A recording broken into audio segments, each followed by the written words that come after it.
I grew up in New Orleans. My mother worked as a daycare assistant at the Jewish Community Center. The man that I was told was my father was a carpenter and a functional alcoholic. He was abusive to my mother, and not more than a baby herself, when she married this man, she tried her best to protect me from him. But with no life skills of her own, she did what she knew how to do. Friday was payday for him, so he would come home happy, but that was short-lived. He would go out and return a few hours later drunk and angry, yelling and fighting her. As I look back over my life, there were many people that had a hand in shining light into my darkness when I was growing up. I had just started junior high school, and in order for me to get to high school, I had to walk through the drug dealers, literally step over the homeless and the drug addicts, walk through a graveyard, then in the next block past gang members, and then go through the projects, and then come to a 6-lane intersection, and it was always busy, but just beyond that was the school. Well, one day as I'm approaching this intersection, I hear this voice saying, "Will someone help me cross?" He was in a suit. He had a cooler in a hand and a folded lawn chair in one hand and his cane in the other. "Will someone help me cross?" he said. People kept ignoring him, walking past him with their busy lives. We were poor, but we were busy. I don't know why poor people are so busy.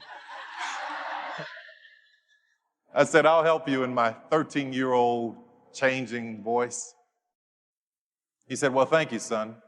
May I have your shoulder?" I said, "Yes, sir." He said, "Don't trick me now." I said, "No, sir, I won't." We crossed the street. I asked him where he was going. He told me that he was going to my school to sell praline candies to the kids. So I helped him to the school, and he said thank you, and he told me that God would bless me for my kindness. He and I became friends. We took that walk every day. I came out of school one afternoon, and there he was sitting outside in that lawn chair selling praline candies, 25 cents. And I saw one of the kids try to buy candy, right? And they gave Mr. Butler $1, and they told him it was a $5 bill. I stepped in and I said, "Mr. Butler, this is a scam." Needless to say, I had a lot of enemies at that school. But it didn't matter. I was glad to do it. You see, Mr. Butler was one of the first men in my life to see me. And what made it all the more special is that he was blind. He was a point of light. One morning I was late meeting him, and as I walked up to the intersection, I could see Mr. Butler standing there, not saying a word. So I tipped up behind him and I said, "I'm not going to say anything. I'm just going to wait to see what happens." He said, "I know you're there, son." I said, "Yes, sir, I am." I said, "I didn't hear you saying, 'Will someone help me cross?'" He said, "No, I was listening for you." I said, "You were?" He said, "Yes.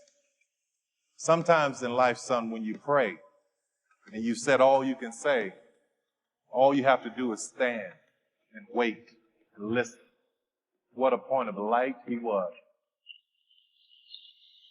There are many people in this world that are wanting, waiting, saying, asking, begging, hoping